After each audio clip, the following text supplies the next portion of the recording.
How's it going, everyone? This is Griever back here, bringing you guys the latest behind the bar reviews. Now, this week's chapter of 7 Deadly Sins, chapter 277, is entitled, You Cannot Free Yourself from Love, implying, of course, charity, esterosa, blah, blah, blah. Of course, we get the meaning of the title. The first part of this chapter, I can keep going on and on, guys, but honestly, there's not really a whole lot to go over. The end of the last chapter was the big thing where Mel blew a hole right through Derriere's chest, destroying her last heart, and she's crumbling to the ground. He also manages to use as she's dying, or as she's already dead, it's hard to really say, but we can see that he is using the incantation. So he still, of course, remembers the incantation from his esterosa memories that Zell taught him about how to get a commandment out of the body. So now that the commandment, he's using that spell, he's grabbing it, and he's trying to force it into himself. A fourth commandment for the fourth archangel. Ironic there. Now, of course, Sariel and Tarmiel and King and everyone's like, don't do it. You won't be yourself anymore. This is crazy. Don't try. You'll be totally corrupted beyond repair. That kind of stuff, and they're just basically not listening. King's done for. Sariel and Tarmiel are being blasted back. Like they don't have a shot at this anymore either. And that's when we kind of jump over to Derriere. Now, inside her mind, sort of, to me, it's hard to say what this dream sequence or this memory sequence is, but it's, what people say, your life is flashing before your eyes right before you get hit by a bus or as you're dying in the hospital bed, those kind of things. Or when your heart stops for a few seconds and you're brought back, you say that you saw things. I'm going to assume it's something like that, or maybe something similar to what happened in Harry Potter. For your Harry Potter fanboys, there is going to be a spoiler for Harry Potter in 3, 2, 1. The sequence at King's Cross Station with Dumbledore and Harry poses a question, like, are we dead? What is this place sort of idea? And he goes, just to answer me one thing, is this real or is this happening all inside my head? And Dumbledore gave one of the best lines that I think J.K. Rowling came out with, which was, of course this is all happening in your head, Harry, but why on earth should that mean that it isn't real? Mind blown. I'm going with that logic for this Derriere sequence because she's remembering things, but she's seeing it so vividly and seeing things that she clearly didn't. She's hearing things she clearly didn't hear before because, as we see, she believes she's dead. She's in purgatory. She is dead as far as we can tell. She's in purgatory, and it's like, okay. But then she kind of looks around and goes, well, this looks more like the demon underworld. Like, what's going on here? And then we see that Mon Speed is right behind her going, so, yeah, what's up here? And Derriere's just beside herself, like, how can you be here? And Mon Speed just being his usual self, twirling his mustache, being all swag with that guy. I miss Mon Speed. Mon Speed had so much swag. He was just such a cool dude. I really wanted more with him. Like, what the hell did his commandment do? And why was it clearly only a burden on him? Like, what did silence actually do in a good thing against his enemies, or a good thing against even his friends? All it did was clearly keep his feelings silent for some reason, and what would be the toll if he spoke them? We get no information about that, but clearly he was a tortured soul for a very long time, because in here, we're 3,000 years ago, Meliodas has just betrayed the demon clan. We get a little more insight. I don't believe we knew exactly why, but it says here that Zeno and Arancha, something like that, two of the original 10 Commandments, alongside that other guy we saw in the flashback, but I forget his name, like Claudius or Clamadius, something like that, Calmadius. These two were killed by Meliodas and then he fled the demon clan. We know about that. What we don't know is that apparently this was the place where they were going to execute members of the goddess clan. Were they random members and Meliodas couldn't stand by, or had they captured Elizabeth and that was the final straw? Remember, at one time, Meliodas was evil as shit. The state he's in now, that's how he used to be. So this must have been the turning point. I'm under the impression that these two were going to execute Elizabeth, and that was the breaking point for Meliodas to switch from this evil version to his emotional version, or whatever you want to categorize them as. So reading a little too much into it, maybe, but I that's where my mind was going with this, guys. This is something I don't think we really knew about. It might have been mentioned before in a little side panel or something, but I don't remember it being mentioned that the reason he killed them and fled was because they were going to execute members of the God's clan, and I believe that is to be one of them was Elizabeth. Now, this is where Monspeed says to a past Derriere who's here, so this Monspeed cannot see her. Derriere is just watching a flashback of what happened with her with long hair, which looks so much better on her, in my personal opinion. Not a huge fan of the pixie cut on Derriere. Prefer the long mane of hair. But he basically says, but he's the leader of the 10 Commandments, so what do we do about this? And then Derriere, past Derriere's like, what are you talking about? He's a traitor. I don't care if he's our commander. He's a traitor, and we're going to go smash his face, and we're going to go kill that guy. And Monspeed's like, well, Derriere, don't you think maybe we should follow him in Melios's lead? And, this is where current Derriere is like, wait, what? Because this is what they ended up doing eventually. This ties a little bit more of their story together in a better way than it was constructed, because it seems so random, as I explained a couple of reviews ago, how random Monspeed and Derriere just all of a sudden jumping into, nope, we want nothing to do with the Demon Clan. Elizabeth saved our lives. Melios was a good guy the whole time. They just seem to jump to that after being Purgatory full counter burned. I don't know, what changed between the time they were defeated as Endura from now. Now we see that clearly Monspeed was able to slowly but surely try his best to influence Derriere that this isn't what he wants. And he was one of the older commandments, we can assume that. And he did not want this. And he said, when she blows a lid out on him back in the past, he basically says, oh, well, you thought I was serious? And then she's still on a tirade, and he says, well, I am. But she doesn't hear that. She just says, whatever, come on, let's go. Are you coming with me or not? He's like, oh, wait up, of course. I can't leave you by yourself, that kind of idea.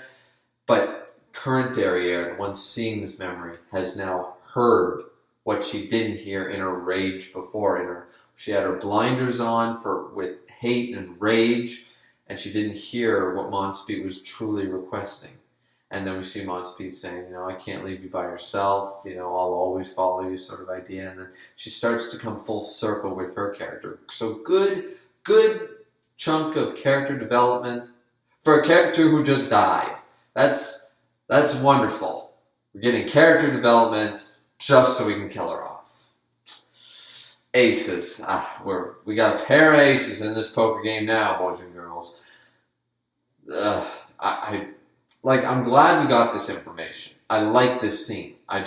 Unless Derriere's going to be saved by Elizabeth, or Mel's going to do something nuts that warps things, or Merlin comes with Melissukla's faith ability and just screws everything up, I don't see Derriere coming back. I think this is the end of Monspeed and Derriere's story, This is, finally she has some level of peace, realizing, what was done for her. And she says it. She says, thank you, Monspeed, and thank you, Elizabeth. And that's where we just jump over to the other scene. But I really liked this scene, this part of the chapter. It just feels like it's, redundant at this point. If Derriere's going to stay dead, which I do believe she will, then this feels kind of unnecessary to explain. Maybe to give us some closure, sure, but in a way, we never really got full closure on Monspeed. We never really got full closure on you can always kill a character off whose story wasn't complete. Isn't that the point? That doesn't get the happy ending, who doesn't have the come full circle, and they that. To me, might have been more powerful, but once again, Derriere could come back, hard to say. I'm going to start harping on it now, guys. Let's just move on to the rest of the chapter. Now, some people, unfortunately, got a weird translated version of this next page. Now, unfortunately, I don't know what they're talking about. I guess some page translations were switched between page 14 and 18 or 16, something like that. I haven't noticed that. Maybe I'm wrong, and maybe I'm not reading it correctly, but I'm pretty sure it's okay. This is just where Elizabeth kind of says, I'm rest in peace, Derriere. I'm sorry I couldn't save you, but your feelings won't come to naught. This holy war and Mel, I will save them, and Melios, I will also save you. And she stands up, that thing that I always used to call the manly cry. Well, right now, even Elizabeth is doing the manly cry, standing up, head held high, strong, with tears flowing. She's ready for this now. She's committed. It's really nice to see. But we also see that Sariel and Tarmiel, I mean, they're just SOL. Somehow, Sariel must have got caught in the worst part of that blast, and he's really hurting. Like, Sariel's laying there, like, starting to do that dissolve thing like Zartros did and stuff, and I'm sitting there going, like, they already used up their mortal bodies. Can these immortal bodies be destroyed? And I'm pretty sure they can, and I think Sariel's in bad shape here, and that's when he basically, chastises Tarmiel about screwing up. It's like, we had him. How could you do this? We really, screwed up this time. And Tarmiel's just like, I'm sorry, I just couldn't do it. And I'm like, Tarmiel, you had one job to do, man. Come on. Like, out of the two of them, I thought Sariel would be the one more tempted, but maybe that's just because of appearance-wise. Don't judge a book by its cover. Maybe I'm just kind of like that, but no, Tarmiel, you had one job, and this is just screwing everything up. Now, Sariel goes on to say, like, we couldn't protect Mael. Mael has now become this warped thing that is now immune to both dark and light, where this light cocoon thing is going to become a massive demon of immense power. Only a fairy, a giant, or a human now has the actual ability to hurt him. The problem is that the powerful versions of these, like the Fairy King right now, is in bad shape, and even if he does not have that amount of power. Like, sorry, I was just like, this is worst case scenario. The strongest of the two clans, the goddess and the demons, their power, according to Sariel, and it could be wrong, but demons won't be able to hurt him, goddesses won't be able to hurt him. It's up to the other three clans to band together and find someone on that level. And it's like, who the hell is that? Well, Escanor, Merlin. Yeah, we still got those two, and I'm pretty sure they can pull some crazy stunt. Maybe Merlin will come up with some crazy way to, take the three other graces and put them into friggin' Escanor, or change his body into the one for longer or something at the sacrifice of his own life, to his remaining lifespan. He can stay the one for a full day or something crazy. Who knows? Right now, Escanor, as we know, with the blood coughing up in bad shape, but right now I don't see another way out. They're setting it up that Meliodas can't fight him. They said immune to darkness as well. So they're setting up that it's got to be, Deanne or Escanor or King or Gother or somebody else, somebody outside the demons and the goddesses. So, I mean, okay, I'm good with another Escanor versus Mael fight or Esterosa fight, but how's it going to go and how's that going to happen right now with their distance? I don't know. Either way, we see that, there's a lot of you screwed up, and then all of a sudden, Tarmiel just kind of loses it and says, Mael, can you not just remember how gentle you were? Just go back to the way you were, please. Just plead with them, and then slice this cocoon ball, creating this massive 4 commandments into an archangel body power struggle thing. Has just shot a black beam of death onto both Sariel and Tarmiel, and I'm pretty sure they're dead. I'm quite confident in saying that if they're not dead, they are dying right now. We see everybody else running around trying to, go through protecting King and stuff. And here at the end, we don't see a reveal of what Mael looks like, but Elizabeth and Hawk and King and everyone, Gother is finally deciding to protect his friends. And here at the end of the chapter, he lets his arm, be destroyed to protect the blast from hitting King and Elizabeth and stuff. And he just says, Mael, I am so sorry. And Sariel even goes on to say that this doll Gother is not the cold-blooded person that, once again, a different interpretation or their perception of what wheelchair Gother was like. But they said the only other chance we have is because Gother has the ability to attack the spirit, attack the soul and the mind. Maybe that would be a way to do it, but this Gother is trying to make amends. He's not cold-blooded and ruthless enough to break Mael once and for all and never get him back. So we got to depend on something else here. We got nothing, and but Gother is finally standing his ground, so it might come to that. Maybe it will be Gother who ends up breaking Mael in some way, permanently for that matter. It's very hard to say because Gother is deciding. I was foolish. I thought that you could take out your rage on me and that would quench it, but at this point your rage will not be satisfied by my death. It won't be satisfied if you kill everyone here. You'll just still be a raging monster who will kill all my friends and all of my loved ones, and I just can't let that happen. So he's apologizing to Mal, but he's going to stand his ground and he's going to fight. I'm interested to see what a committed, full circle Gother is capable of when he's serious about trying to hurt Mal.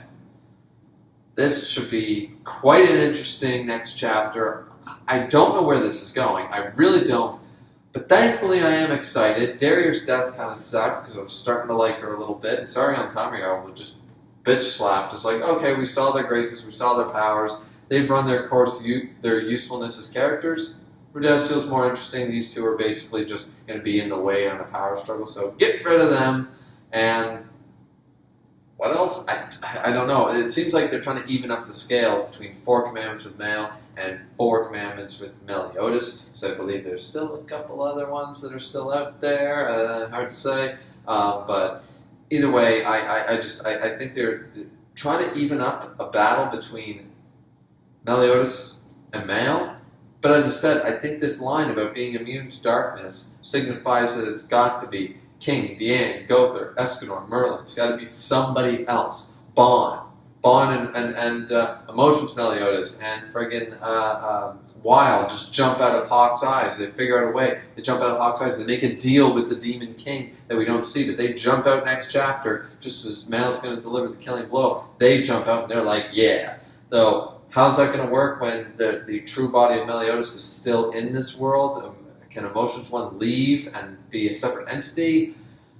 That would be really screwed up, and we haven't seen that type of thing happen before, so don't put a whole lot of weight in that. But as I said, this is what I'm talking about, guys. I'm just shooting off theories at this point because I have no idea how this is going to go down. But either way, guys, what did you think of the chapter? What did you think of the review? Did you love it? Did you hate it? Please like, subscribe, comment. As always, it's always very much appreciated. This has been Griever with your Behind the Bar reviews for Chapter 277 of 7 Deadly Sins. As always, guys, please drink responsibly, and we'll see you back here next time for Chapter 278. Looking forward to it, guys. See you next time.